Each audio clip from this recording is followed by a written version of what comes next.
একটা নতুন গাছ লাগিয়েছি। অবশ্যই ভিডিওতে দেখলে বুঝতেই পারছেন এটা কি গাছ। হ্যাঁ, এটা মিষ্টি আলু গাছ, যেটা কিনা ফেসবুকে খুবই ভাইরাল হয়েছিল। কম বেশি সবাই এই গাছ লাগাচ্ছে। তো আমিও ভাবলাম আমার যেহেতু মিষ্টি আলু খাওয়া হয়, আমিও একটা গাছ লাগাই। আমি গাছ লাগিয়েছি, হয়েছে ১ মাস পরে এরকম ছোট ছোট জ্বর হয়ে তারপরে পাতা বের হয়েছে। আর এই ভিডিওটা দেখতে পাচ্ছেন ১ মাস ৪ দিন পরের ভিডিও আমি করছি, যেটা আমার খুবই ভালো লাগছে। আমি সুন্দর একটা এরকম ভাঙা একটা কাপের মধ্যে এটা বসিয়ে রেখেছি। আর পানি একদম কম দিতে হয়, যাতে একদম শুধু নিচের জ্বরের দিকে পানিটা লাগে।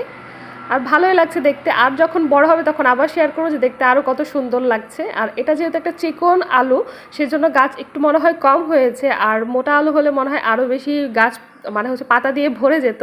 ভালোই লাগছে। আমি এটা বারান্দায় রেখেছি। এটা শুধু সকালের আলো পায়, আর সারাদিনের কড়া রোদ কিন্তু পাচ্ছে না।